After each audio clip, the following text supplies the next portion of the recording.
तो आज का हमारा टॉपिक है इकोसिस्टम, जिसे पारिस्थितिक तंत्र भी कहते हैं। तो आइए जानते हैं पारिस्थितिक तंत्र क्या होता है।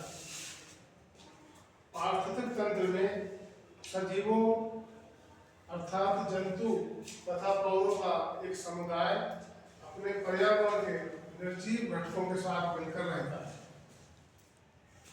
इसमें जैविक और अजैविक घटक पोषक चक्र और ऊर्जा प्रवाह के माध्यम से एक दूसरे से जुड़े रहते हैं। अब समझिए इसको क्या कहना चाह रहे हैं। इकोसिस्टम होता क्या है? किसी भी इकोसिस्टम में लिविंग और नॉन लिविंग दोनों ही थिंग्स एक साथ रहते हैं। लिविंग में क्या आएगा? एनिमल्स और प्लांट्स। किसी भी पर्यावरण में लिविंग और नॉन लिविंग दोनों कम्युनिटी एक साथ रहते हैं और एक दूसरे पर निर्भर करते हैं। इसी को हम कहते हैं इकोसिस्टम या पारिस्थितिक तंत्र। इसमें जो न्यूट्रिशन साइकिल होती है और जो एनर्जी का फ्लो होता है,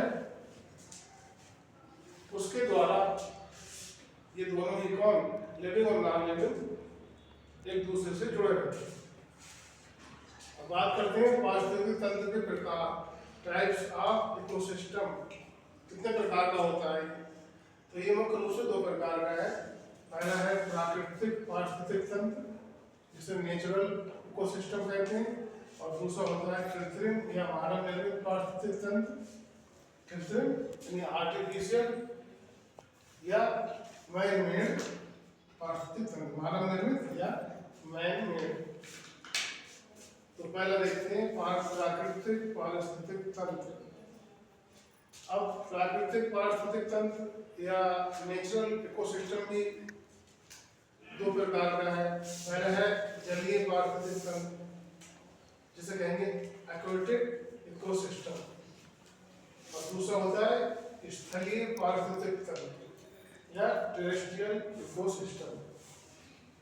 अब जलीय इकोसिस्टम या जलीय पारिस्थितिक तंत्र भी दो प्रकार का है।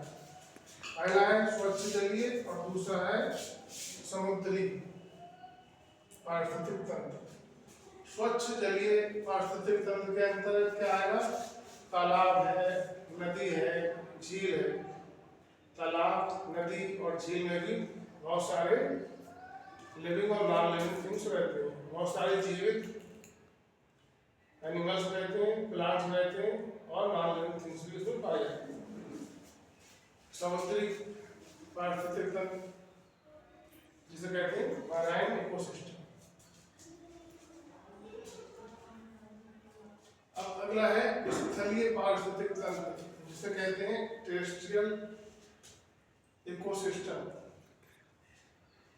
इसके अंतर्गत आएगा पहला घास के मैदान का पारिस्थितिक तंत्र, ग्रासलैंड इकोसिस्टम।